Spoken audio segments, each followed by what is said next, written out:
This is Channel 253.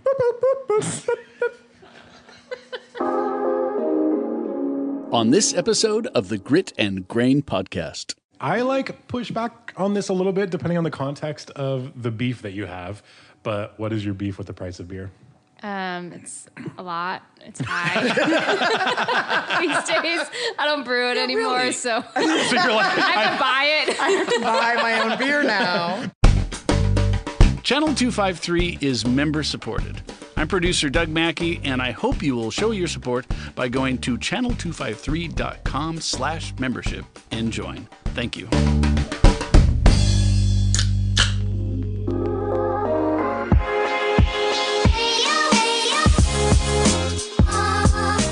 welcome to the Grit and Grain podcast, where we explore and celebrate the craft beer industry, community, and history in Tacoma, Washington, and surrounding Pacific Northwest areas. Thank you so much for hanging out. Let's get to it. Hi, everybody. Welcome to the Grit and Grain podcast, coming to you guys from Peaks and Pints in Tacoma, Washington.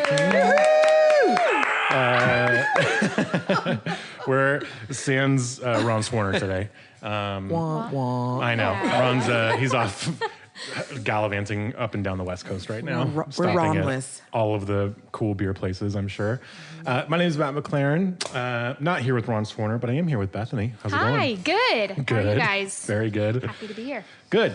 Me too. Phaedra's on mic. How's it going, Phaedra? Good. How are you? Very good. Bethany, you're good? Yeah, great. Nice. Doug's on mic too. How are you, Doug? I'm having a challenging week. Honestly, I am too, and it sounds like Bethany is too. Yeah. Mine includes physical pain and that's not emotional good. pain. Yeah, Jesus. Doug just said he got done building a fence for 10 days. Eight. Yeah, Which eight. is, yeah, brutal. finished? 7.5. Just about. Little hardware on the gate, maybe shaving off a little, something. We're almost there. Tomorrow will be done. Awesome. Oh, except for the arbor that my wife wants me to build. Except Maybe for take that. a break between. Yeah. Yeah. Take the weekend. Yeah, take a little break. Take it easy. We need you over here. I know. I'm hanging in there for you, everybody. I like your nice new soundboard. Yeah, look at that. Yes, beauty. yes. I Very hope it fancy. sounds good out there because there is a new board because one channel went out. If you listen to the podcast last week, is it last week? Yes. Last week. Last week, you will hear just a slight low level noise throughout the whole thing, and that was one channel going. On the Oh, board. man. So I have a new board. So I replaced my high quality board with a cheap Chinese one. Jeez. It's more colorful. It is more Benefit. colorful. That's what you get. Very fancy. And it has more XLRs. Very XLR fancy. inputs for all you audio. What does that freaks out mean? there. That means you can take a standard microphone cord and plug it in as opposed to using a 1/4-inch cord that you can't put phantom power through. I'll just keep my beer away from it. Yeah. That's all you want need to to know. spill on it. That's all you need to know. Bethany, later, this will be fine for a while, but at some point you're going to need to clean the lines in the board. Ah. Okay. I don't even know why the fuck I said that. Just goes. Yeah, Because you've had a weird week. I have had a weird. Speaking of weird week, if you can't tell from the title, this is a different episode. We're talking about beer beef. And it's a perfect follow-up to our food episodes that we did with Chris Hay. But it's not about food at all. It's just about beer pet peeves. We've all kind of touched on some of them before. I've gotten hate for a few of mine. I got multiple comments about the slow pour pills thing that I said. And then I don't even remember what you said. That's What would you say been that was haunting so you bad? for months. it has, Well, we yeah. don't need to Well, I bring it saw up again. Ashley Carter in person. She's the one who started that. I saw her in person, and I didn't want to say hi just because in my head I was like, "What if she heard me?" Which she for sure fucking didn't. There's no way she listens to this fucking podcast. She's like writing books about how to brew really good beer, and I'm over here like, "This is stupid." But yeah, it has been haunting me. So I figured I would throw some more out there to see how much more. But we also asked the internet too and got some great responses. So that's what we're talking about today: beer beef. Phaedra and Bethany and I all work in different parts of the industry. Doug has been drinking good beer for 30 Since years. before you were all born not me. Sephifader. Nice try, though. Yeah, okay. I appreciate you. So he might have some of his own. But before we get into any of that, what are we drinking right now, Phaedra? Well, my palate cleanser type beer is the Chuckanut Pills. We have on draft right now, which Good call. is Always good. fabulous. I'm Yeah. I'm loving that. Good call. Yeah, drinking that I have the same. Yeah, you guys both have Chuckanut Pills. because when it's on, you drink it. I know. I didn't even look at draft. I just these guys Peaks and Pints got a really great case of beer today, and so I just was like, hey, can I have one of those, please? But Vice Beer and Moxa just did a collab West Coast IPA that is just out of this fucking world, and so that's what I'm drinking. Nice. Right on. And I'm gonna pop this matcha IPA in a minute. And then we're also drinking. Should we talk about that right now? The second one. We're also drinking the Rodenbach's Alexander. Because Why are we drinking that? Because Good. on the second episode of the food pairing podcast that we did with Chris, we talked about donuts. And we we had decided that Duchess was a really good pairing with donuts. And so I thought, well, Rodenbach Alexander probably would be too. And we have donuts this week from too, where? because From I was where? inspired from Original House of Donuts. Because where else would they be from? So I brought in some donuts. So, All right. Yeah. Can I have a piece of the glazed? Let's Yes. just see. Here, help yourself. Than's. I haven't. The boss had- has the box passes has it over. passed. I do. I don't want to. We talked about this. I don't want to put my. I didn't put my gloves. Did you want something? already So got there's. them.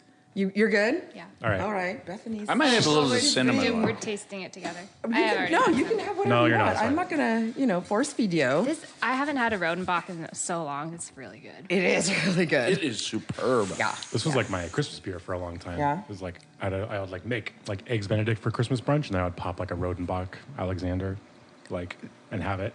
With This that. was kind of also awesome. Like champagne. Place of champagne. Yeah. like a not. Really, I wouldn't say it was a gateway beer, but this was one of the first beers that I remember when I started really doing craft beer and things that was on draft somewhere. I don't remember where, and I was like, "Yeah, this is where it's at." Nice. Tastes like Yeah, yeah. cherry Jolly Rancher. Cherry does. Jolly Rancher. Really good. So what is it? This is once again Doug, the voice of idiocy in the beer world. Is it lambic or what is it? What? No. So tell me what it is. Comes from the same place that lambic comes from, but it's produced similarly. But there are some differences. So this would be like a Flemish red or a Flanders red. Okay. So it's kind of produced, like I said, produced similar to lambic, and there are blends for things like Flemish reds. So when you produce lambic and you blend it, it becomes goose.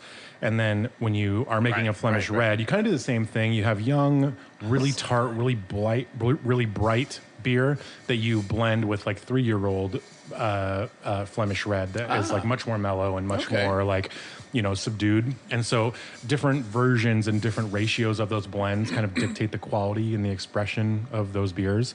Rodenbach has been one of the most famous producers of this style of beer for a long time. But the big difference is like usually Flemish reds are not as like sharp. And they're not as like acidic.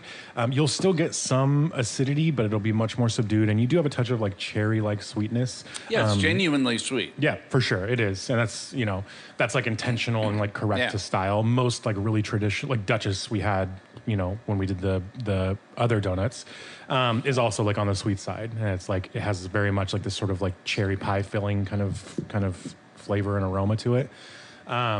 And then the counterpart to it is Oud Bruins, which are sour brown ales from the north side of Belgium. They're made a little bit differently, but it's almost like two sides of the same coin.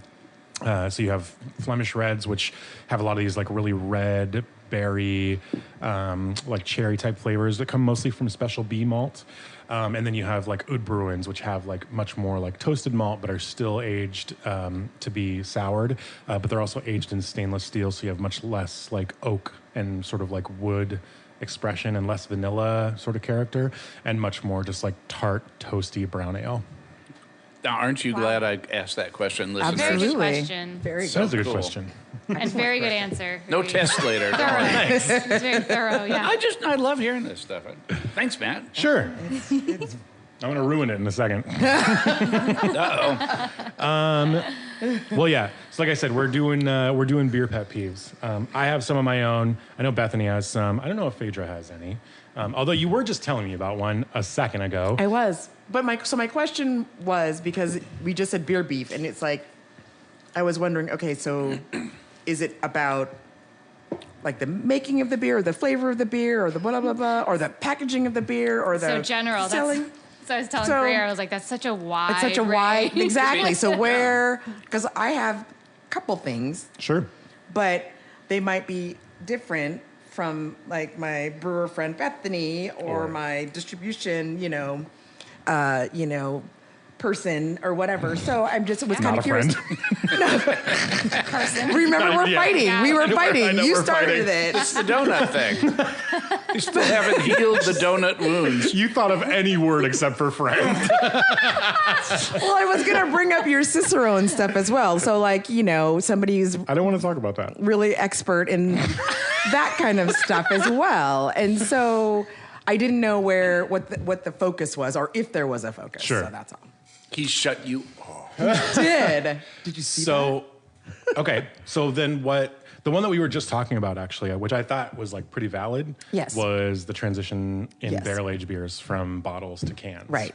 Right. 'Cause Right. You brought a can of barrel-aged beer. I did bring a can of barrel-aged beer, which to me, that sentence sounds really weird. A can of barrel-aged beer. Yep. So, yeah, I was just saying that I'm really I still have it, a hard time making that transition of these beers that I have been drinking for a while that I love, or even new ones that come out. Mm-hmm. But it's a barrel-aged stout that, is 14.5%, and it's been aged in barrels for, however many years, and it looks delicious. Or I tried it on draft and I absolutely loved it, and I go to the case to go get it, and it's in a can, and it's just a hard transition for me to make, because I just, for so long, everything was like that, especially was in a bottle. Yeah. With wax on it and all the things. And so, I mean, yeah, it's just hard for me to make that. Like you don't transition. respect it enough. I don't know if I respected it. It's just, it's up here. It's just up in It's my all head. mental. It's totally mental. That's funny. I mean, the beer is delicious. And I'm sure, the folks that do the packaging and everything are going to say that it's actually better. And it's, all of that. And I get that. I do. Right. I totally get it. It's just, it's kind of like back in the old days when, you didn't drink beer in a can because it tastes like shit. So, now the technology's better and the cans are better. And so it's not the same, but it's just still that the certain caliber of beer in a can is just a tough transition for me to make, I guess. Yeah. That's pretty fair. Yeah. So that's it. I like you're probably right. So like I think that people who produce it and package it would be like, well, it's better in a can for this and this and this, and it's cheaper for us, and it's there's Right. less of a price barrier on this amount of beer or whatever. For the earth. Right. Yeah. No, I totally get why it's happening. It's just Is there a part of it that's like the sense of occasion is like weird? Because you never really drink those beers by yourself. It's usually with a couple of people, and it's like weirder to like crack a can open and then like pour it in 4 different taster glasses versus having to cut Right. the wax off of like this maybe nice bottle. maybe a little bit. You're like, But you guys are gonna believe this cool beer I got. Yeah, I think that might be part of it. And people are gonna look at you like, oh yeah, it's kind of like Sounds like every other fucking the whole beer I've ever twist had. off- the twist off wine Tastes versus like- the corked Yeah, totally. wine, or a boxed wine versus Right, right. bottle. Sounds or- like Bush. Yeah, it kind of feels like it cheapens it, even though we know it doesn't. Right. It feels It's like just that. it's Right. just like I said, it's just a transition that I'm And- still struggling with. And you don't have a 750 milliliter can of anything. So if you're sharing something special at the table, everyone's getting like an ounce That's or true. Okay. 2 instead of like sharing a nice big bottle of something. This is actually funny. Would it make it better or worse if it was in a Giant. 19.2 like stovepipe? Like it's not a 22. It went from 22s to 16-ounce cans, and now like Or a now we 40 have, ouncer like an old yeah. I have no Going idea. back like Like this is the same size as like the high steel that I would buy. Like now I can get like Lumberbeard Black Daylight in it. Oh my gosh. Or like the Foster's Lager can. What size are those? I don't even know. Aren't those bigger? Too big. 20 something. Oh, dude, that reminds me. What was the Australian beer that you mentioned being a gateway? Tooheys. Tooheys. I have a friend who grabbed some of that for you, and I will bring it to you. Oh my gosh, Yeah. that's so exciting. They're the Let's drink only it on Australian here. people I know. Obviously, let's drink it on here. Okay, totally. What did they say about the beer? Were they like, that's a They agreed. crappy- They were like, that's That's what like they you know do. your shit. Cool. Like nobody drinks Foster's. It's Tooheys. Great. Yep. So I will bring it next time we're hanging out. Very cool. Hooray. What's on your list, Bethany? Price of beer. Oh my God! All right. one. So I again asked the internet, and price of beer came up a lot, and I like push back on this a little bit depending on the context of the beef that you have. But what is your beef with the price of beer? It's a lot. It's high. These days, I don't brew it anymore, so So you're like, I have to buy it. I have to buy my own beer now. back when I was brewing. Oh, but $12 for a 6-pack. Thanks, is Pacific. lovely. Yeah. So it's Yeah, I it's mean, just expensive now, Yeah, everything's going up. I understand, and everything right? is more expensive to make it and distribute it and sell it. So yeah, Right. I get it. It makes sense. But So here's where I It's pushed hard. back. Yes, Doug. Well, I was going to say, if you want the option of a cheap beer, that doesn't exist. Maybe that. If I had a peeve, it would be kind of slightly different than that. Like there's no middle ground between like really enjoyable like premium stuff and then like the actual garbage that you can get. Yeah, or even the stuff that's essentially the same thing as the actual garbage, but is better, like Heidelberg. It's still going to cost. The price point is still pretty high. Mm-hmm. Oh man. Don't think so? He's a distributor. I know. I'd like so Heidelberg to like Maybe I also- Heidelberg isn't. The Yeah, right that might not be the example. right example because they do brew it at volume. Douglas is like this too, and I sell a locally produced like domestic style lager P&W, and it's made at scale and it's made to be the same price as you would pay for like a Rainier or like a Pabst 6-pack. Yeah. And it's like I don't know if it's any better. It's like pretty decent. Heidelberg I do think is probably a step up from those things. And maybe it's $1 more for a 6-pack, but like I do get that like the jump from Heidelberg to the next best beer after that is pretty substantial. There's no middle ground between those two things. You're going up to like Freem, a Freem lager or something like after Heidelberg. And then it's like a 6-pack of that is almost twice the price, and it's in 12-ounce cans, so you're getting less volume and you're paying twice the price. And that is like a weird jump, so that makes total sense. It does kind of illustrate the difference between like people that can brew at scale and then like small producers. I mean, Freem is a big brewery, and they still can't even compete with that sort of production and that price. Yeah. But that's fair. Okay, so when I push back on this, the comment that I push back on was when somebody was like, when the beer at the brewery costs the same, or like when breweries charge customers at the brewery the same that a restaurant charges for their beer. Like, as in, if it's not cheaper when they go directly to the brewery, then that's bad business and they don't want to support that brewery. Which I thought was like, I think that's like a super weird take. Because it's like, and I was like, hey man, like that's kind of weird. Like, wouldn't you just, like how dare this brewery keep a little margin for itself? Yeah, like, right. With its direct to They consumer should just business. be giving it away. Yeah, Because which is where like you're welcome. like he's like why, and he goes, why would I want to pay the exact same amount that I would pay at like a restaurant when I can also get like good food and have a better service experience or whatever. And I'm just like, because you like the brewery, and like if you like their beer, helping them stay open by spending money with them directly like also benefits you, right? That way you can keep drinking their beer and they don't go out of business. Did they make the distinction between like a tap room where it was like literally just the brewery and a tap room, or the brewery that actually also has a restaurant with food? And so you know what I mean? Because there are some places that there's no food available and you're just going in and getting the beer, and then there are other places where it's still their brewery.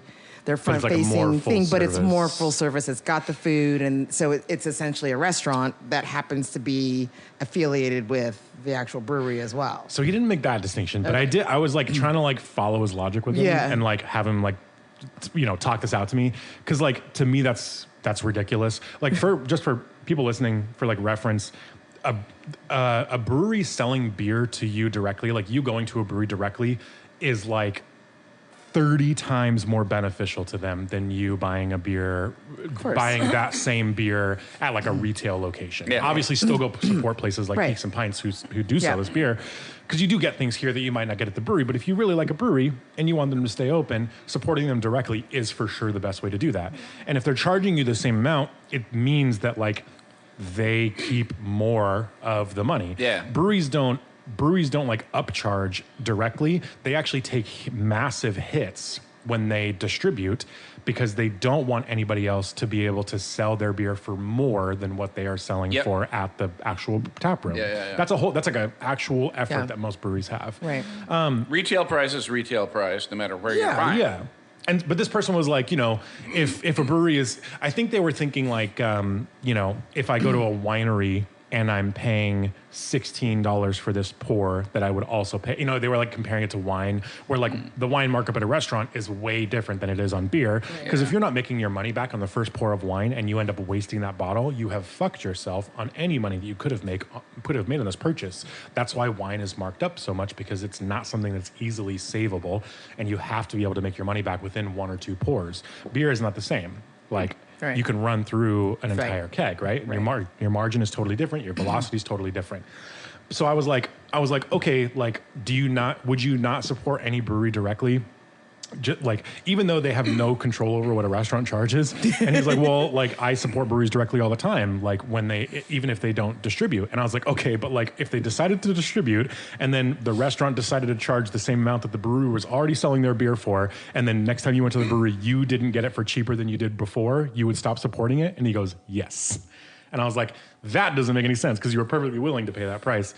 So that's like a weird thing. Beer for sure is getting more expensive. But if your pet peeve is like, I should be getting a discount because I'm going to you directly, that's weird, because you're going to that brewery directly, hopefully because there's something, maybe the vibe there is great and you want to support that or whatever, like you just like being there, or there's an event.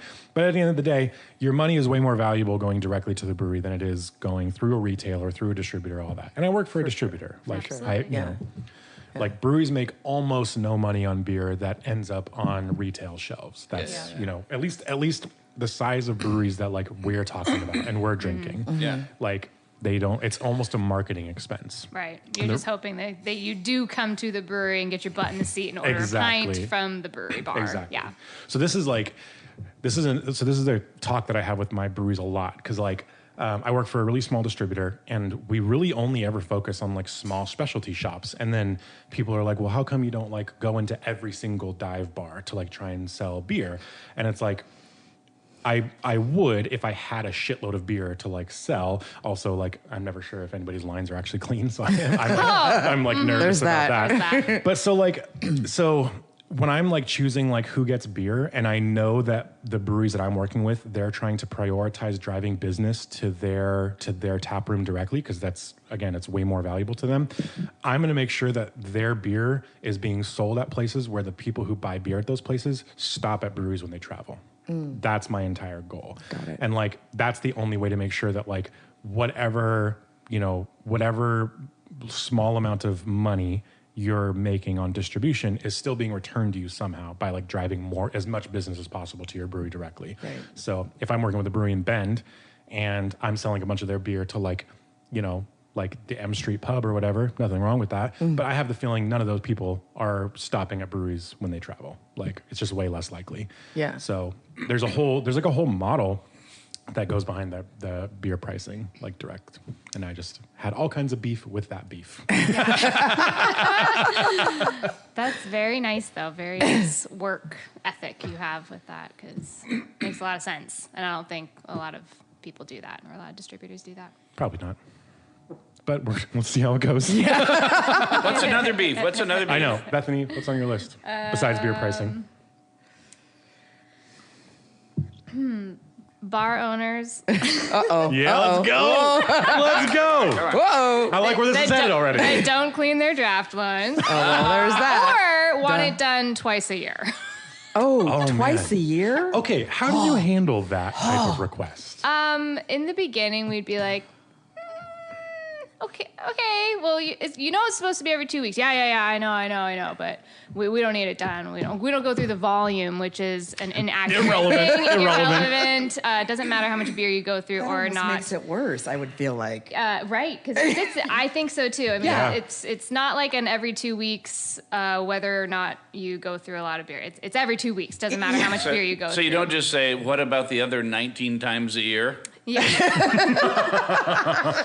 These days we say, hell no. Absolutely not. We're not doing Good that. for you.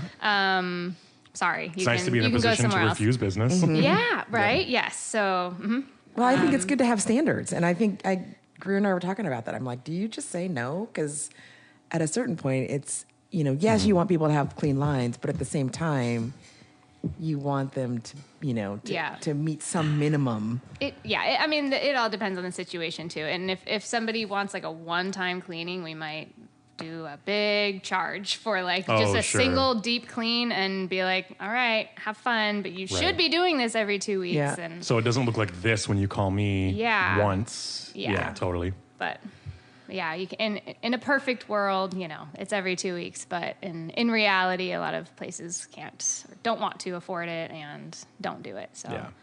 Congrats on your new employee, by the way. Thanks, we have a new employee. Oh, how'd that? Tell us about it. Friend of the show. I'm so excited, Yeah, too. we got Stacey O'Connor on our team from Headless Mumby. Yeah, she was our Headless Mumby guest. Oh, how cool. It is Yes. very cool. It's nice to have a brewer on your, another brewer on the team. Yeah, totally. So I have to tell you, she's great. She's awesome. I was upstairs Monday morning, and I came in, and I saw this car, and I'm like, whose car is that? There's a car seat in it. Who do we know that has a car seat? Anyway, it was Greer. And so I'm upstairs, and they're cleaning the lines and doing whatever, and I hear a female voice, and they're talking back and forth, and hey, can you do this? Yeah, I'll do this. Blah, blah, blah, blah. They're back and forth, and I'm like, oh man, Bethany and Greer, they work together, they live together, they've got kids, and listen to them. Yay, They're you so guys. nice to each They're other. so great to each other. You're like, oh, they no, have it's this not them. great rapport. And I was just like, oh man, how do they do it? How can they do that? And then it took me a few more seconds, and I'm like, oh, that's not Bethany. Yeah, it'd be a lot snarkier. And I totally... Bethany's been really nice today. It was so funny, though. I came downstairs and I told him, I said, I have to tell you this. That's funny. But He didn't tell me that. He goes, you've never heard us work together before. And I said, no, actually, I haven't. I see either one of you or the other. But yeah, it was really funny. Anyway, yeah, that's my story. Yeah. Oh my God. She's going to be great. Yes. They were, like I Great. said, they were working really well together. She's on it. It's going to be fabulous. I'm excited for you guys. Yes. Yeah. Same here. Hopefully grow the Olympia, the Oli market down there quite a bit Yeah. with our accounts. Yeah. She's got Yeah. all the ins down there. So Sweet. Perfect. here we come, Olympia. Watch out. Coming for you draft lines. Jesus. Yeah. It sounds so aggressive, but they're going to make them sparkly and nice. You're doing You'll the thank Lord's us work. later. Yes, I it is. know. It is the Lord's work. Lord's work. Absolutely. All right, we're going to take a break, crack an extra beer and a barley wine from a can. Yeah. From a can. Yeah, and then get into some of our internet pet peeves and some of our own. Okay. But yeah, hang out. We'll be right back.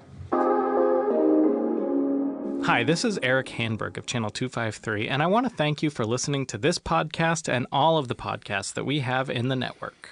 Yeah, this is producer Doug echoing that thanks and also saying that if you would like to support us with a membership, please go to channel253.com/membership and join. It's $4 a month or $40 a year, and it pretty much is the sole reason that we can come to you now with podcasts. We are listener supported. You can help keep the microphones running.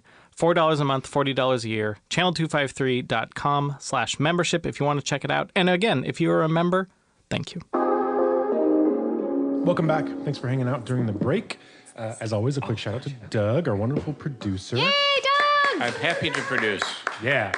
And actually to Chris, who's got us on video. Yay, Chris! Yay! And then it's Channel 253. Hey, Mom. I'm so sorry if your mom sees this. Me too. Sorry, Mom.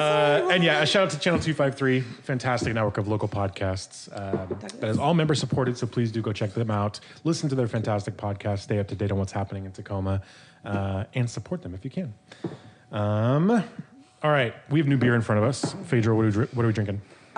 We're drinking the Matchless Old Life wine, barley wine. Cheers, Sean. Cheers, Sean and Ron. indeed. And Ron. Neither of whom are here, but Neither also of neither of them. whom Yeah, are dead. Ching, ching. In a can. Old Life right. wine in a can.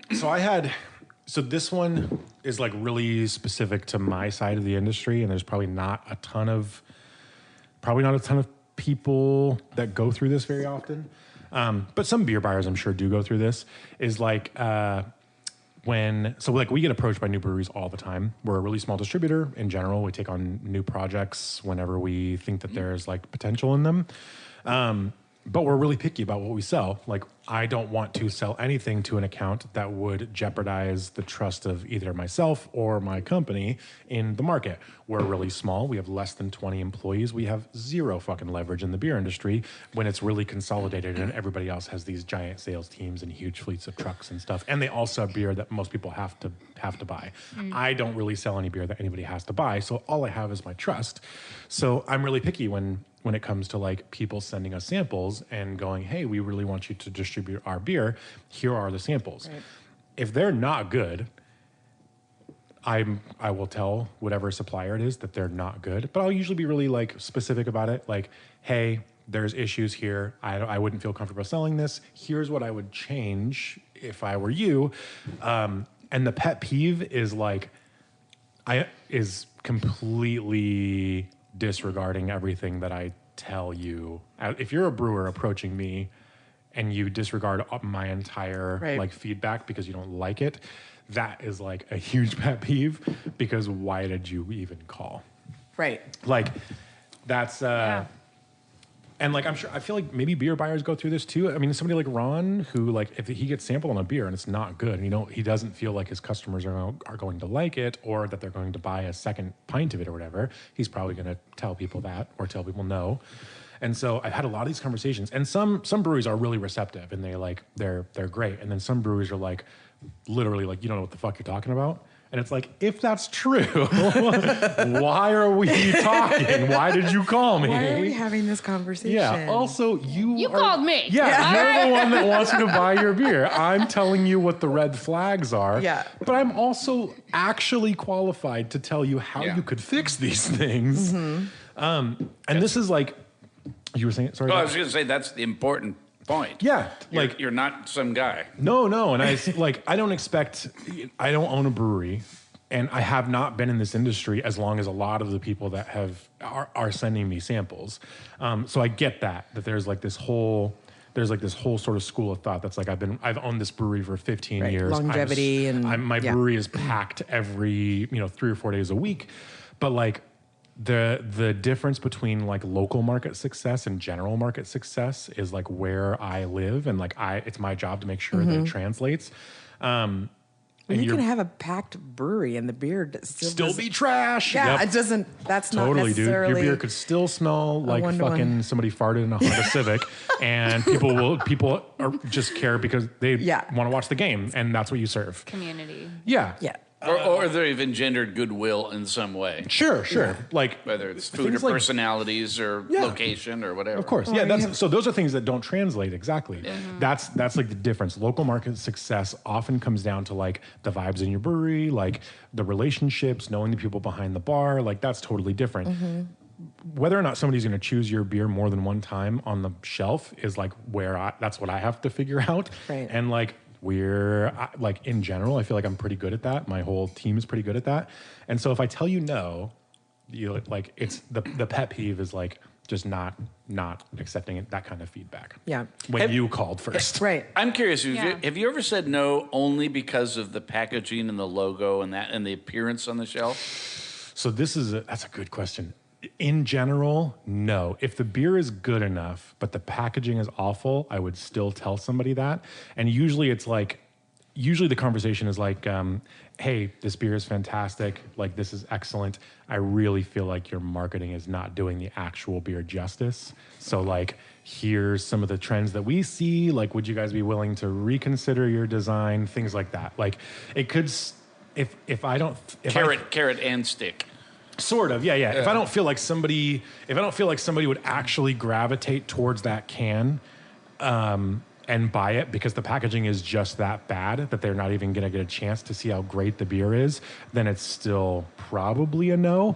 Or it's a yes with the like caveat that like we're probably just gonna be ordering kegs from you until you make some changes. That's great. So I have a little beef on that line of the packaging from my side of the business. Mm-hmm. If I can't read it, if I can't figure out what and or the customer, like Sure. they're like, hey, can you tell me what this beer is or what this kind of beer is? And then I go to look at the label and like the font is really funky weird or the colors are almost virtually the same. So literally you cannot, it doesn't stand out on the can. Yeah. Or it's just like they got so deep into the artistic look of whatever they were doing and this really cool medieval font will be so awesome, but it's like you cannot. You literally can't see what it is. You know, Like and I mean, like a heavy metal band. I mean, logo. I've even Yeah. got my and I've got my readers on, and I'm standing in the light. I get my flashlight out on my phone. I'm like trying to figure out. Oh, it's a Pilsner. And I can't even see what it says because I can't. So I'm like, I don't know. Then I have to get out Untapped and try to figure out if I can find it there. And, but it's just like they get so into the artistic side of the package presentation, whatever, thing that they're going for, whatever Sure. vibe that it just practically speaking just doesn't work for me just trying to, and for a customer too, just somebody who's just like looking on the shelf and then they're like, oh, I like that label. Mm-hmm. And then they pull it down and there's no way for them to even be able to read or decipher what it is. They might not even know what brewery it is, but let alone what kind of beer it is because Sure. they can't read it. So that's a frustration. So that's fair. That's my number one advice to people who are talking about rebranding. We've talked about this before is like using more and more of the can space to tell people what is actually inside the can. Yeah.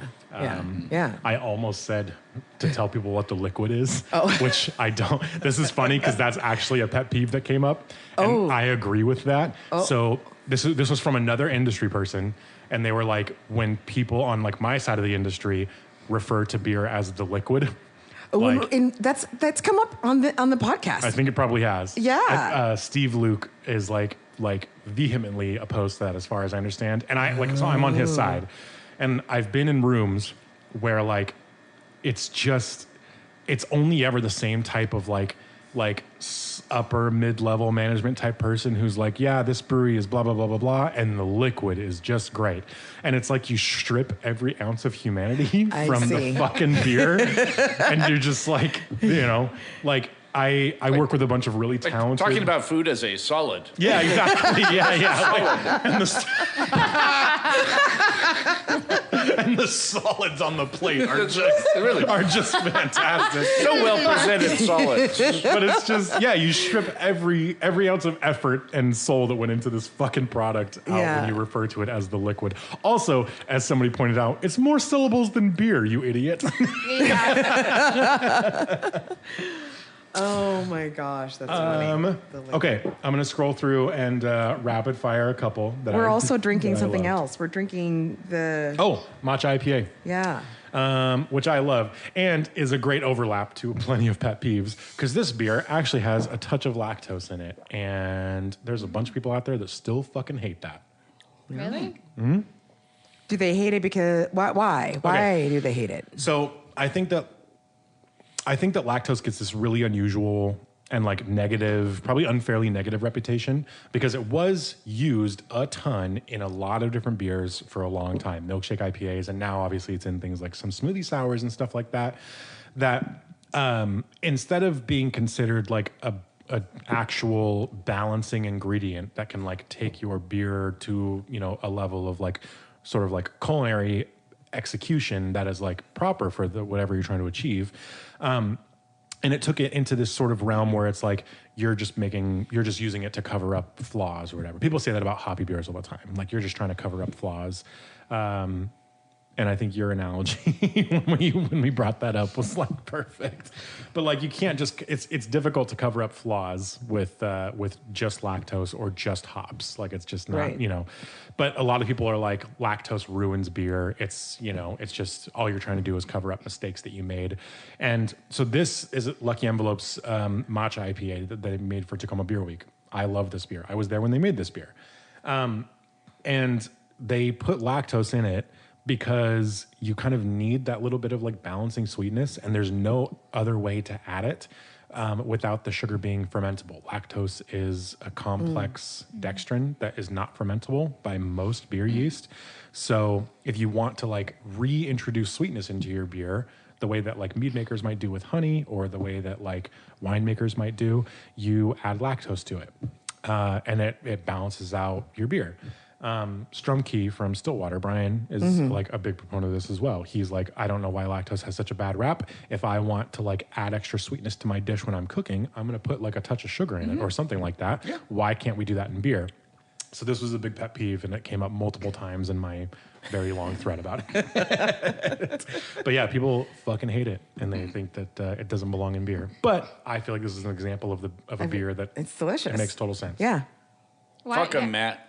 Just fuck those people. Fuck them. Fuck them. Fuck them. All right. Weirdos. Why does it have to? Well, thanks for listening. Why do you have to label it even? Like it's a thing, right? You have to say it contains lactose. Well, yeah, for allergen. Like it's Yeah. not legal, but so this came up too, was like if somebody puts lactose in a beer but doesn't put it on the label, that to me makes sense. If Yeah, have some you kind should of let people know actual that it's in allergy there, to right. it. Like Yeah. that's totally fine. Lucky Envelope labels it because they don't want anybody to get Right. You know, they make a peanut butter stout that would fuck somebody up. Oh, yeah, you if have they to had say a peanut that, for allergy. sure. Yeah. So they are accustomed to putting allergens on their labels. Yeah. Greer's was all the peanut butter beers. Really? All the peanut butter and I beers? said no, absolutely not. I do not agree. I do not agree. I concur love with the Greer. I love the peanut butter beers. You know. I concur with yeah. Peanut butter only belongs in a couple places, and beer is not one of them. Oh my God! Really? Really? There's like really good ones. I know. You're being really vague about where peanut butter belongs, Phaedra. That's a whole Only other a solid. podcast. But in college, my girlfriend and I went to a party completely naked except for saltines stuck to our body with peanut butter. No, you didn't. Damn, That's a son. true story. believe it. That sounds like a Doug I story. believe that 100%. That sounds like a Doug story. Absolutely. 100% true. Yep. I believe it. What There's not happens even if there's not a molecule in my body that doubts that. I don't doubt it at all. What happens if what? if it gets too hot at the party, like It's gonna get too Gotta get hot. That's the whole point. Were you not listening to the description oh, you've lost of your the party? saltines. I see you are warm. college. I didn't care. You've lost your saltines. See your saltines have slid beer right name, I off call your it. body. Your name. You've lost your saltines. Well, my girlfriend had some talents that kept them up. What? Damn, son. Wow. So that's one of the places where Food peanut for butter thought. belongs. Apparently. Did you say food for thought? Good one, Bethany. Attach the solids with peanut butter. God damn it. Doug. All right, next. Pastry stouts in general Wild came up a ton. stories. People, pastry people stouts? think that stouts are getting entirely too sweet.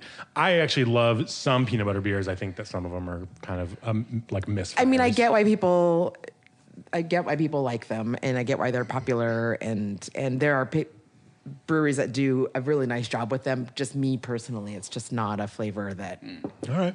that I want in my Even beer. a nice chocolate stout with peanut butter. No. I will have peanut butter and chocolate like as a solid, But not the liquid. But not. but not the liquid. No, thank you. Wait, what about ice cream? What about peanut butter chocolate ice cream? Yeah, it's like right in the that's middle. okay. That could work. A solid and a That's a liquid. solid. That's really I technically don't want a to start solid. So this it's debate, not. but is peanut butter a solid? When it melts, she gets grossed out.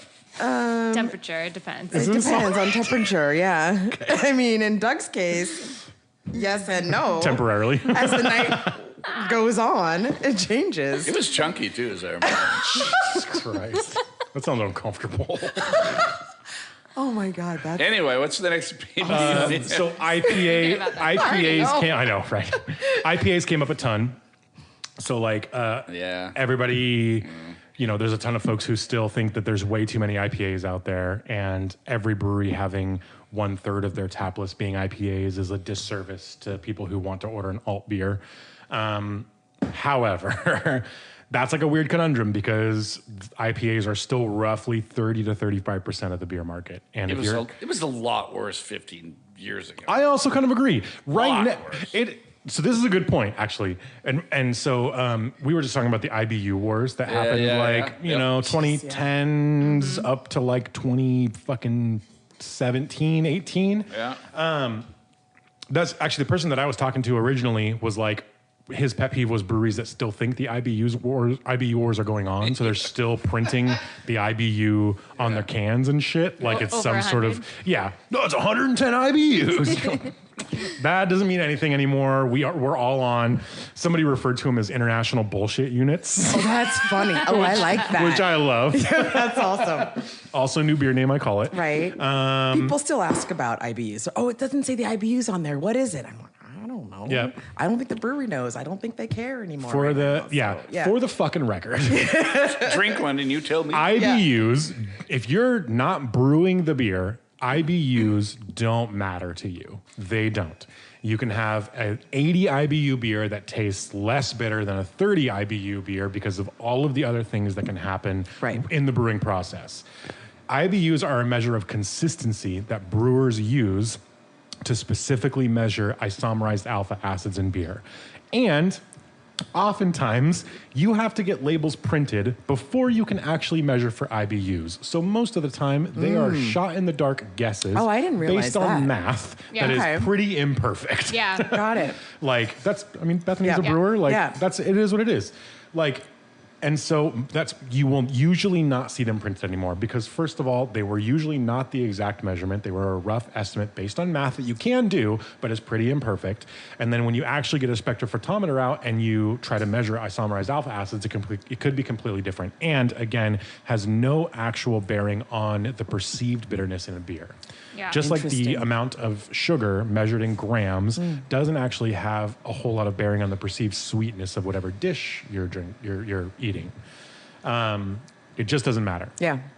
So yeah, but so it was worse when the IBUs were going on and there were way more IPAs. Right now, people are fucking with like sours and lagers and like dark beers left and right. And whether or not you think they're traditional enough for you, I feel like is irrelevant because there are way more options that are non-IPA these days that are really good. Way more.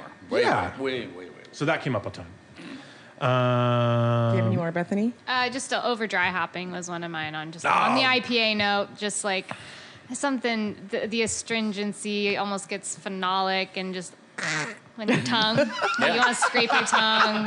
It's really unenjoyable. It's like you could have just done 3 pounds per barrel or less. You didn't need to do like 7 pounds per barrel. And it does, there's definitely, and I think brewers are coming around to that for sure. Yeah. I don't get that as much anymore.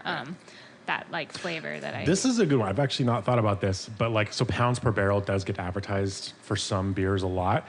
And like, I have it on like pretty good authority that like most beers that or most utilization that is above 2.5 pounds per barrel is a crazy diminishing return. So like when people are like, oh, we used 4 pounds per barrel of blah, blah, blah. It's like you could have gotten the same with 2.5 if you understood how your utilization was actually supposed to happen. Yeah.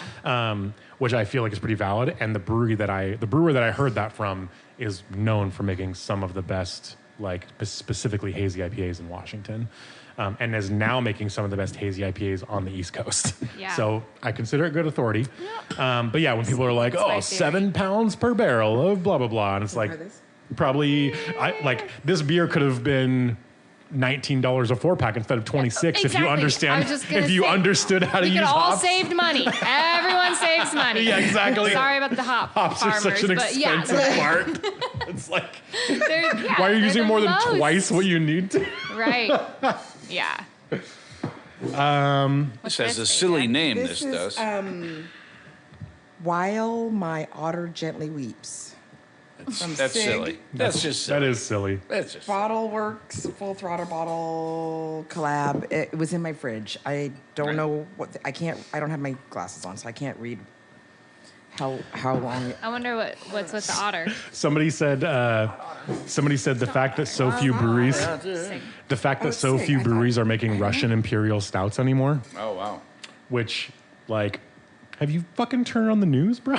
Like, people are making them. They're just not calling them that anymore, you weirdo. Well, my otter, Yeah. I don't know. Right after there was a local supplier that was making like a Moscow Mule thing they were trying to put in a can, and like the whole thing with Russia happened like the same week they were going to release that, and they immediately relabeled it, and it was a totally different beer after that. But you could peel they had already printed the cans, and you could peel the new label off, and it said Moscow Mule underneath. Yeah, people still make Russian imperial stouts. They just don't call them Russian imperial stouts anymore because Russia is in a bunch of trouble. Yeah. Love that beer though. Yeah, dude. This is great. When beers advertised as being West Coast IPAs and they're malty as fuck, it's 2024. Knock that shit off. And this is actually funny. So like West Coast IPAs that are still malty are now more considered Northwest IPAs, at least in terms of the vernacular that like my suppliers are using. That makes sense to me. Which does it? I don't know. No, I don't know. I just like a clearish IPA. I don't really care what. You don't care where. Yeah.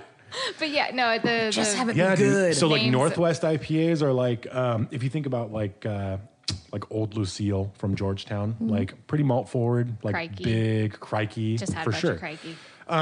Yeah, like Not more before I malt came. forward, more malt forward West Coast IPAs are now Northwest IPAs, and really, really pale, more like super clear IPAs are like now what's being considered West Coast IPAs, but it's because of the influence that like mid California is having. So like San Diego and like, you know, guys like Ghost Town and those guys, when they make a West Coast IPA, it is like 100% almost Pilsner malt. And so there's no malty anything. yeah. Like Yeah. there's no malt balance. It's just really, really clean, crisp malt character and then all hop expression. So any malt sweetness is now just relegated to the Northwest, apparently, even though we don't really even do that much anymore. There's like 4 breweries up here that still make beers like that. I feel like it's almost it's like caramel malts are like that Northwest. To like if there's caramel malt in the beer, it's like considered that Northwest IPA. Kind of, yeah. Which is And then- weird because none of us, like, I won't buy a fucking, I work for an actual distributor, and if somebody tells me that their IPA has caramel malt in it, I will not buy it because I don't Just want laugh right in that. their face. Ha ha! Yeah. Which, like, What are they going to do, Bethany? that is the appropriate Caramel malt. response. I'm usually a little more diplomatic than that. Who's using that He just anymore? want to keep his job, so Hey, there Matt. is that. Matt, I also just want to point out that That's fine. God damn it. so nice to have the camera here, too. All right, let me get like 3 more of these in. Somebody said New England IPAs. Yes, I'm still fighting that fight. It's been like 20 years, bro. Chill the fuck out. Hazy IPAs aren't going They're anywhere. not They're going delicious. anywhere. Yeah. Yeah. How every restaurant or bar has like 3 or 4 IPAs on the menu, but not a single Kolsch. And somebody was like, you can't even find Kolsch's in Germany anymore unless you're in Cologne. People don't order them. Like, this is probably the first time you've said anything about a Kolsch in like 9 years. You're the reason why people don't sell Kolsch at the restaurant. I feel like Kolsch, that's like super specific It is. of all the, Yeah, you it know, is. It is. yeah, I think that's pretty funny. Agree with that. Okay, let me As a find my beef. favorite one. Somebody said that the glass rinser is a pet peeve of theirs. What? Why? I know. They went Say on. more, Matt. I Say know, right? more. I'm gonna- What? Same they people who don't want fucking their lines pop- clean. The same people that don't care about the lines. Exactly, Doug. I know, because it melts the ice off of their glass. Ah! Put it in the freezer. Is that it? That's exactly it. Oh my Such god. jerks. We're dork. such jerks. I know. That is one of the meanest things We're you've gonna said. get so much hate mail. That's fucking hilarious. What is that novel? That They literally, they popped off. Those That is the push down biggest- glass rinsers. Number 1, you all already cleaned this cup, right? If you're cleaning your glassware properly and then a quick rinse before serving something into it, it shouldn't even be necessary. Number 2, I see them used in the totally wrong situation more often than the right one. Like, as in, like, you're rinsing off dirty glassware on this glass rinser and then putting beer in it. I have the feeling they just don't understand what the glass rinser is actually for. If you have soap scum left over on your glassware, you want to rinse that off so you don't have nucleation points on your beer glass. Yeah. And also, like, just cool it just a tiny bit, you know, like if it's, you know, your glasses are room temperature, so you like cool it just a little bit with the water. Exactly. Cool water. That's Can good. do a That's bunch good of different things, but who's cleaning their glassware with the rinser? Dirty glassware. You mean like someone reuses their glass? Ooh. I think that's what they're trying to say is like, well, then if they I need to give find you a a new dirty place to glass go. back and then you rinse it, like, obviously that's gross, That's but not how I've it never works. once seen a brewery take a dirty glass and then put it through the Yeah. rinser. No, that's They not- always COVID. grab it. Yeah, no, yeah, seriously. This person is how it like, works. this person is like, if you have to use a glass rinser, you're probably not being sanitary in other places. It like started coming off like a troll comment. It was fucking epic. Anyway, that's a fuck up. And Yeah. Bethany's right. You're just mad because it's washing all the ice off of your frozen glass. Oh my Yeah. goodness. Does Yeah. anybody have a fuck up story? I really don't. I can't. I can't speak to it. I had a rough morning of line cleaning. I had to clean up a lot. I had to find the mop bucket. You had to clean up after yourself? What? You had to clean up after yourself? After myself, yeah. Yeah, I just felt like one of those, like, I don't know what's going on today. I sent Greer a bunch of the swearing emoji over and over, just like, yeah! It was fine. It's all good. Everything's cleaner than before. Of course it is. Before I even got Absolutely. there at this account. But Okay, it good. was just a struggle. It was just a struggle. Just like a Monday on a Wednesday type of Yeah, shit. it felt like a Monday. So, Matt, first, did the mash list? What'd you think of it? I think it's delicious. It's lovely. It's drier than I expected, which I don't mind. And it's at 20. What year is it? I can't read. Is it 2021? Yeah. So Yep. it's been sitting there for a bit. Yeah, and like if they're going for if they're going for like traditional English style, you probably would be on the dry side. Yeah. It's not crazy hoppy. Yeah. There's tons of whiskey barrel in it. Yeah. I mean, I love it. It's delicious. Yeah. Like I've had Lifetime many times. Yeah. Yeah, they do a good job.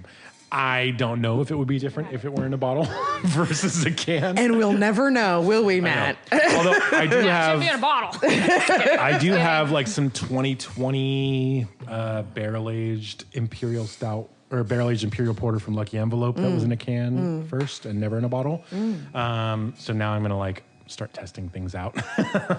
Got it. Yeah, I But, think I've got a heart-shaped box in the bottle in my fridge. I saw that today. And Yep. then now our heart-shaped box is in the can. So maybe, I mean, it's different, obviously different vintages, but it might be fun to do a, little side by side. yeah, I'm we can do into it. that. Yeah, we can do that for sure. This is Doug, delicious. did you have any pet peeves? No, just IPA, just hoppy and everything to absolute. Oh, his within pet an inch peeve of is its banana, life. the Belgian. Oh, the, that's all just the a taste whole thing. I don't. Oh, Belgian. dude. Okay, sorry. Side note, not my fuck up, but a fuck up that actually has to do with that specific flavor. Okay. I was at a whiskey tasting recently. It was fantastic, and I had a lovely time. But another pet peeve actually that I have is when like industry experts or people who like have this sort of rapport in the industry are leading tastings and get technical shit wrong. I really don't like that. I like. And like I do a lot of events and I share a lot of technical information and like that's part of the entertainment when you're paying $60 to try fucking 4 glasses of whiskey is that I'm hoping I come out of here with some nerd knowledge that I wouldn't have had coming in, and so like I get the part of it where it's like sometimes you're just the professional in the room and you're spouting shit off that sounds like it's smart, Right. and then everybody leaves going, oh my gosh, that guy had all this technical Right. knowledge. This motherfucker said, he goes, the reason that there's, sorry, I'm a little because I also know this person, like not personally, but like literally through his reputation in this industry. Yeah. And like, I understand that he's probably not at the level where he should have got something this simple wrong, but he was talking about things like phenols, esters, and stuff in whiskey, and he was like, you guys get the banana on this crazy whiskey? That comes from diacetyl. and like, Wrong. yeah, that's what I should have done, Yeah, how many whiskeys were you? I mean, dude. how many Like, deep? Hold up, fucker. I should have just raised my hand and been. I know, like, don't want to be that asshole, but like, No, I know, And then but at the he same kept time. going, and he was like, yeah, you know, like, if you ever really want to know what diacetyl does to a beer, pick up like a traditional German hef. And he was like, those all really wrong. strong banana flavors come from diacetyl.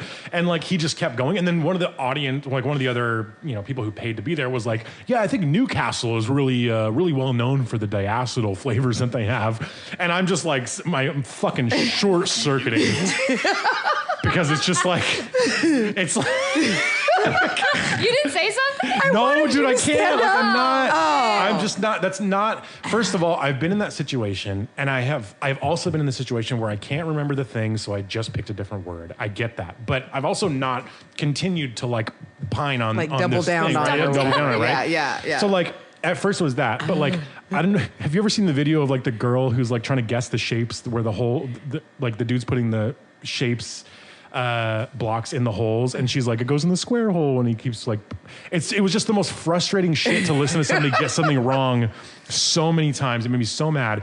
And yeah, he just kept doubling down on it. For the record, diacetyl is butter. Isoamyl acetate is where banana comes from. If you taste banana in your whiskey, it's from isoamyl acetate. It comes from the esters that you're producing when you ferment your whiskey. And I love that you know those words. I really do. It's awesome. It is also fine to not know them. No, I understand. But like, man, that drove me crazy. If you're going Anyway, to get up and talk about it. Doug doesn't like isoamyl acetate. Yes, we know. We know. We know. He's That's just a indifferent about- taste thing, like some people like I'm not crazy about soccer, but the world is. Yeah. So obviously it's a good thing. There's nothing wrong with soccer per I know se. in my head it's a good game. That's how I feel about Dave Matthews. Hey. I feel about Star Wars. Hey. Now, that's different. Listen. Anyway, It's a Thanks big for bringing umbrella, donuts. people. It's Thanks a for big bringing a donut umbrella. speech. you got to wrap this thing up, gang. All righty. Ron? Ron is not here. He's not. None of us attempted an outro. But I will say, You got to say some things. email us at cheers@gritandgrainpodcast.com for questions, comments, anything like that. We read and drink everything we receive. Ron loves to send all the lovely reviews that he gets, which we got some fantastic ones from the East Coast recently. Thank you guys Yeah. for listening over in like That's New York. awesome. And that's like, yeah, you guys are all awesome. And it's crazy that you guys would even be interested in all the beer shit that we talk about in Tacoma. But it does mean that we want to have Billy on back soon. Yeah, to for tell sure. more New York stories. But yeah, please do follow us at Grit and Grain Podcast, wherever you get your social media, wherever you get your podcasts. And Ron will be back. And Instagram. And all that. Facebook, all the things. Ron will be back in a couple of weeks, and we'll have some fresh episodes out. But stay Visit tuned. Tacoma, drink barley wine. Yeah, exactly. And tune in next week. And tune in next week for a new fresh episode. More sweet chatter. Anyway, Cheers. thank you guys. Cheers. Have a fantastic Friday. All right. Thank you. Woohoo! Drink your liquid. Thanks again for tuning in. Don't forget to follow us at Grit and Grain Podcast wherever you get your social media and catch new episodes every Friday. Cheers.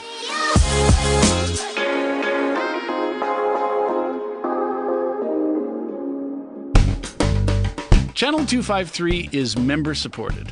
I'm producer Doug Mackey, and I hope you will show your support by going to channel253.com/membership and join. Thank you. This is Channel 253. Shut up.